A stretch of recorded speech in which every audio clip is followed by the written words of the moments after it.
Magandang araw po mga kabayan. Andito na naman po ang inyong lingkod at ako po ay humihingi ng paumanhin sa mga taga-subaybay. Gawa ng matagal po akong hindi nakapag-upload ng video dahil po ang aming proyekto dito sa Gitnang Silangan, dun sa aking pinagtatrabahuhan ay medyo patapos na po. So, nasa testing and commissioning stage na po kami na kung saan tinetesting namin at ikinukomisyon namin ang mga electrical equipment at mga electrical system dito sa building na ginagawa namin. So, ganun pa man po, ngayon po gusto kong ibahagi sa inyo ang ating topic na how to read transformer nameplate o kung paano basahin ang nameplate rating ng isang transformer. Ito po ay paghahanda dahil po sa susunod ay pag-aaralan natin kung paano mag-compute ng amperahe at mag-compute ng wire, kable, pati na rin ng circuit breaker protection ng transformer. Pero sa ngayon po, kailangan po muna nating malaman kung paano basahin ng nameplate rating para sa ganun po pag-aaralan na natin yung susunod natin na topic na pagkuha ng circuit breaker protection, wire size, cable size, at saka yung kanyang amperahe ay madali na po kasi po ibabase natin yun sa nameplate rating. So magsimula na po tayo. Narito po ang halimbawa ng iba't ibang klaseng uh, nameplate rating na matatagpuan sa isang transformer. Bawat po transformer meron nito. Kay dry type transformer siya, o oil immersed transformer siya, pole mounted transformer, o di kaya ay substation transformer siya o distribution transformer. Lahat po yon may nameplate rating na tinatawag. Ito po ang example. Ito po. Ito ang brand dito GE, ito naman ABB, ito naman Olson, at ito naman TNR Electric. So kung mapapansin nyo po, meron din diagram dyan. Meron pong transformer na may diagram, meron din pong wala. Pati po single phase, meron ding meron din pong nameplate rating yan. So, ito po yung isang halimbawa ng transformer na kung saan dito po nakalagay yung kanyang nameplate. Ito po, oh. Ayan yung nameplate niya. Ito po. Dito po nakalagay. Ito po ay isang oil immersed transformer. Andito po yung tangke ng langis na nagsisilbing coolant niya. At andito naman yung mga cooling fins na kung saan dito dumadalo yung mga langis at inilalabas po yung init. Dito lalabas yung init. Yan po. Ito rin po, ito na po yung klase ng dry type transformer na kung saan ito ang kadalasang ginagamit sa mga building. Pag halimbawa po ang supply nyo is 440 tapos ang utilization voltage nyo is 220, ito po yung kadalasang ginagamit. Ganitong klaseng transformer po. Dry type po ito. Ang cooling element po nito, ang cooling system ay dito lang po, itong butas na to. Dito pumapasok yung hangin. Tapos lalabas din sa kabila. Meron din butas yan. Dito sa ilalim yung iba, may butas din dito sa ilalim. Pwede pumasok o lumabas yung hangin. O andito po yung kanyang nameplate. Karamihan po ito ginagamit sa mga yung ganitong klaseng transformer hanggang 500 volts po ang maximum nito. Yung mga ganitong klaseng transformer.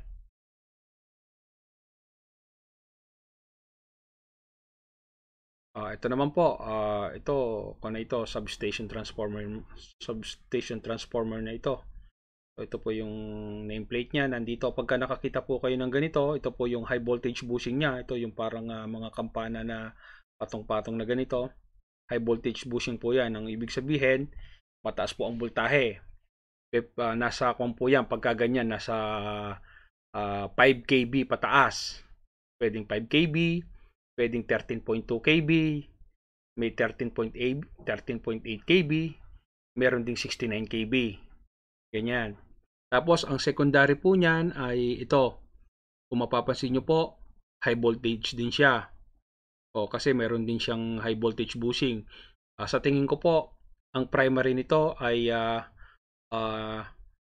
either siguro mga 69 kV ito dahil mataas po yung high voltage bushing niya o malalaki. Tapos dito naman po, palagay ko ang secondary nito either 13.2 kV o 13.8 kV. Yung ganito pong klaseng transformer ay substation transformer po ito. Substation po natin makikita. Yun po.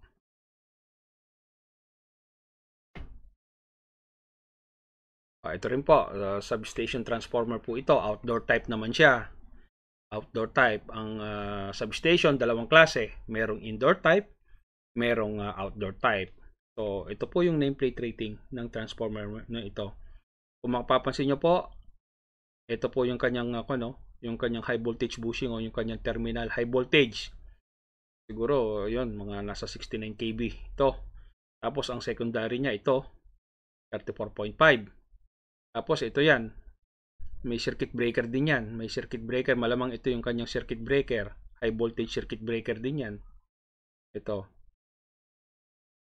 Ito yung cooling pins niya. Ayun yung tangke ng langis sa taas. Oil immersed transformer po ito. Minsan, ang ginagamit na langis, na cooling element ng langis ay silicone transformer. So, dito na po tayo. Ito po yung unang halimbawa ng nameplate rating. Paano po basahin yan? So, ganito po.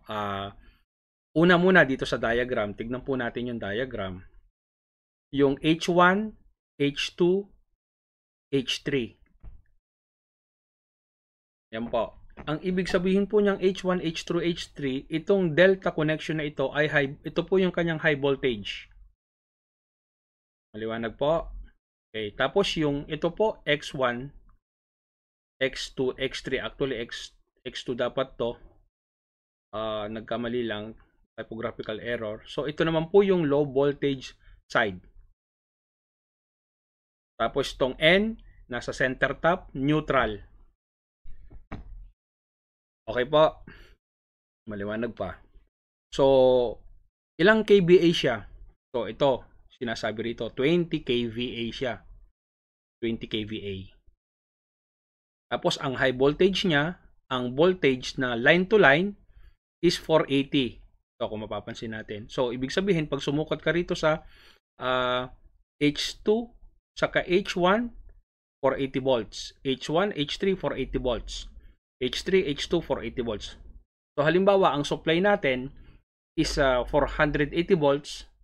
So pwede ito ang gamitin nating primary side, itong high voltage na to. Pwede nating ikabit dito ang 480 volts.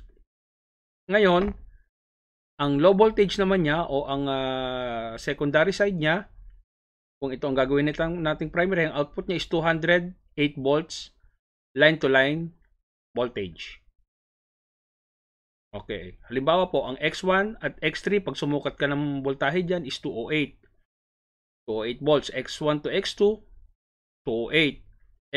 X2 to X3, 208 volts. Pero kung pagka gumamit ka ng line to neutral, ito po nakalagay LV, 120V line to neutral. So, ibig sabihin po, yan po ang line to neutral voltage, 120 volts.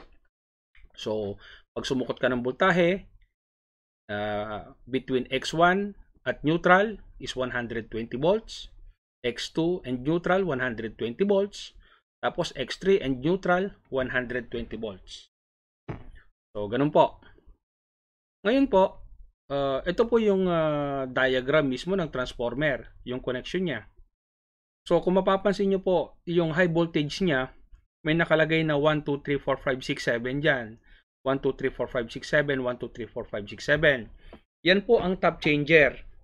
Ibig sabihin po, halimbawa, gaya na sinabi natin, ang primary, itong high voltage natin, itong H1, H2, H3 ay ang primary line natin, no, na high voltage. At ang ating secondary naman ay itong X1, X2, X3, tapos may neutral. Ang ibig po sabihin nito mga number nito ay top changer. Halimbawa po, ang ating isusupply na voltahe is nakalagay rito 480 volts, yun ang standard. So, itatap natin ito sa number 3. Ito po, nakalagay rito volts top. Itong number 3 na top, ibig sabihin 480 volts siya. So, kung 480 volts ang ating supply voltage para sa transformer, dapat itong H1, H2, H3 ikakabit natin sa terminal number 3. Doon po tayo kukonect sa terminal number 3 na supply natin. Para po mapalabas natin yung voltahe na 208 line to neutral at line to line at 120 volts na line to neutral. Kasi po kapag ka mataas o mababa ang voltahe na ipinasok nyo dyan, ang secondary voltage po mag-iiba na. Kaya po iaakma yan. Halimbawa naman po, yung transformer natin nasa malayong lugar na ng pinanggalingan na supply.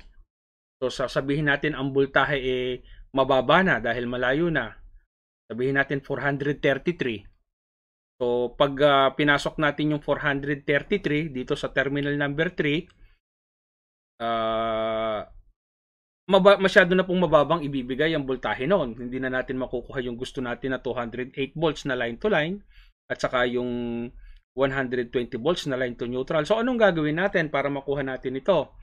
Dito po, itatap natin siya sa top number 7. Ito, kung makikita nyo, yung top number 7, 430 volts. Pwede tayong mag-tap dyan. So kung meron tayong 430 volts na supply, itap natin yung ating supply dito sa terminal number 7, dito dahil 3-phase siya, at ibibigay niya pa rin po yung tamang voltahe sa secondary na 208 na line to line at 120 volts na line to neutral. So ganun po.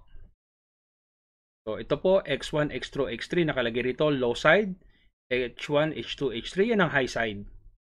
Andito rin po yung kanyang timbang, ito po dry type.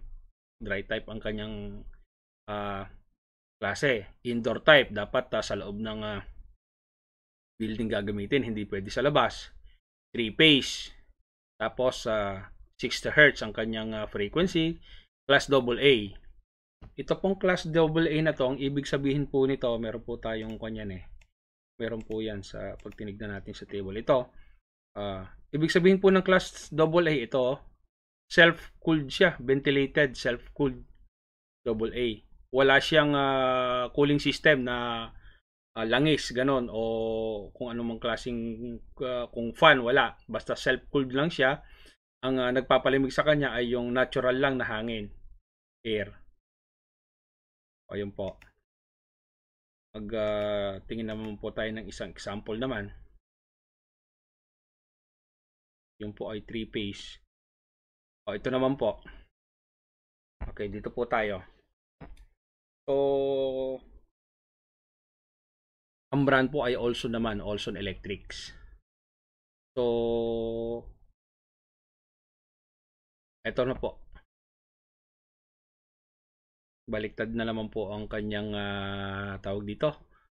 Meron na naman pong clerical error dito o typographical error. Dapat po itong HO, H1, H2, H3. Ito po yung kanyang, ito po ang high voltage. Tapos itong X1, X2, X3, yun po ang low voltage. Hindi po dapat high voltage to. Ito ang low voltage, X1, X2, X3. H1, H2, H3, ito ang high voltage. Standard po yan sa buong mundo. Internationally known yang ganyang tagging ng transformer. So, ito po, sure ako, clerical error lang to. So, dito po nakalagay, ang kanyang capacity ay 880 kVA. Malaki po ito. Malaki po ito. 3-phase siya, 60 Hz. Tapos, ang low voltage niya ay nakalagay rito, 206. 206. Delta. Primary. Okay? Tapos, yung high voltage niya, pwedeng 460. Ito, 460, pwedeng 265. Yun ang secondary. So meaning, kung ang low voltage mo ay primary, ang high voltage mo is secondary, step up transformer ito. Ibig sabihin, yung mababang voltahe, gagawin niyang mataas. Ayun po, step up transformer. So, ayun. Makikita po natin na yung low voltage dito na primary, ito po, X1, X2, X3 is connected in delta. At yung kanya pong high voltage o secondary, ito, secondary, high voltage, is ito po, connected in Y. Kaya po dalawang voltahe. Meron pong HO. Yung HO po, yun po yung neutral. Kapag ka line-to-line voltage, ito po, 400, yan, 450 yata yan. 450 or 460 Y. Tapos, 265 volts po naman, yun yung line-to-neutral voltage. Line-to-neutral. Pwedeng H2, H2HO, or H3HO, or H1HO. Yun. Ganun po. So, meron din pong top changer yan. Ito. Top number 1, top number 2, top number 3. Top number 1, 223 volts. Top number 2, 208 volts. Top number 3, 193 volts. Pipiliin lang po natin kung ano yung pinakamalapit na voltahe ng source voltage. Halimbawa, ang source voltage po natin ay pumatak na 190 volts lang. So, ang pinakamalapit is 193. So, sa number 3 po natin itatap yung ating primary source voltage. So, dito po tayo sa number 1. Yan po. Kung mapapansin nyo po, at napansin ko rin po sa mga application, kung nalilito po kayo, kung pagka ang transformer ay may top changer, kung anong gagamitin yung primary o secondary, ang top changer po, ginagamit yan kadalasan sa primary. Pag may top changer. Minsan hindi natin malaman kung step down ba o step up yung transformer. Kung ano po yung may top changer, yun yung primary. Ayan po. Sunod na example po tayo. 3-phase din po ito 3-phase din ito. Ito, 3-phase din po. Ito namang klaseng ito, walang top changer. Ibig sabihin, ang voltahe eksakto. Ito po, ang H1, H2, H3 niya ay delta. Delta connected siya. Ang X1, X2, X3 at saka XO o neutral ay Y connected. Ito po. So, ang KVA niya is 1,500. 3-phase siya, 60 Hz. Okay, ang high voltage niya is 600 volts. Ang kanyang low voltage is 480, 277. Bakit po 277? Ito po, dito po sa Pilipinas, so wala niyan. Pero ito pong 480, 277, kadalasang ginagamit sa US po ito. Meron po silang 277 volts na utilization voltage doon. Meron din silang 480. Either 480 o 277 pwede nilang gamitin. So meaning ito, when ito, step down transformer ito. So 600 volts delta, 480 ang secondary line to line at 277 secondary line to neutral voltage. Okay po. So yun lang po. Yun, ganun lang ang pagbasa doon. So, pagka nag-connecta ka rito sa H1, H2, H3, dapat 600 volts. 600 volts ang iyong voltahe. O malapit sa 600 volts, hindi ka pwede mag-connecta ng 500 volts dito o 800 volts, gano'n. Mag-iiba ang lalabas na voltahe dito sa transformer mo. At may posibilidad ding masira yung transformer winding mo. Kasi itong transformer winding, meron ding current carrying capacity ito. Kapag sumobra doon, pwedeng masira. So, ayun lang po. Ganun lang ito. Ito po, ganito, dito naman po tayo. Ito po ay single phase transformer naman. Medyo malabo po. Ang nameplate rating baka hindi natin maintindihan. Importante po kasi ito, kailangan natin ng example din ng single phase. Kaya kinopya ko na lang po ito, yung itong top changer niya dito po. Ito. Tapos yung diagram, ito kinopya ko rin dito para maipaliwanag ko na maayos. Saka ito po ay ito, kinopya ko rin. Ito po single phase transformer. Madalas din gamitin ito sa mga building. Maliit lang po siya, kung mapapansin nyo, 25 kVA lang siya. Tapos ang kanyang high voltage connection o ang kanyang primary voltage is 480. Ang low voltage niya naman is 120 to 40. Ayun. So 480 ang kanyang primary. Ang low voltage niya is pwedeng 120, pwede ring 240. So ayun po. Ganun lang. Tapos ang amperahe niya sa primary, ito po 52 amperes. Tapos sa secondary, 208 at saka 104 amperes. Pag ginamitan natin ng 120 volts ang secondary voltage natin, ang magiging amperahe niya capacity is 208 amperes. Pag ginawa nating 240 volts, ang ating secondary voltage, ang magiging kaya niyang dalhin na amperahe is 104. Ganyan po yan. Mas malaking voltahe, mas maliit na amperahe ang kayang dalhin. Mas maliit na voltahe, malaking amperahe naman ng kanyang kayang dalhin. Ganyan yan.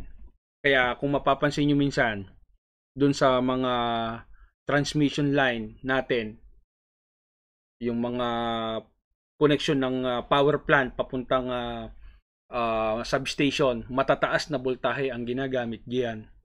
Bakit? Kasi pag mataas ang voltahe mo, mababa lang ang amperahe mo. Kapag ka mababa ang amperahe mo, maliit lang na kable ang gagamitin mo. So, mas matipid. Mas matipid. At saka ang ginagamit sa mga transmission line o mga distribution line as ay aluminum conductors, hindi copper. Ang dahilan niyan ay dahil ang aluminum ay magaan. Kasi kapag ka mahahabang transmission line o distribution line, kapag ka ang ginamit mo ay copper, dahil mabigat, lulundo siya. Yung lundo niya malaki, magsasag. Malaki ang sag niya. Hindi kagaya ng aluminum, magaan lang siya, so hindi siya gaanong magsasag. Although mas mataas ang conductivity ng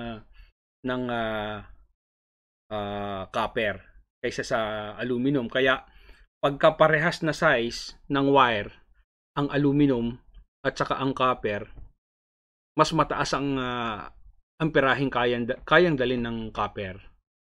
So puntos po 'yon para sa ating mga electrician. So simulan na po natin. Ito po single phase. So ito po yung high voltage niya. Okay, H1 at saka H2. Ito po. H1, H2. Ito naman po ang kanyang secondary. Meron siyang apat na terminal. X1, X2, X3, X4.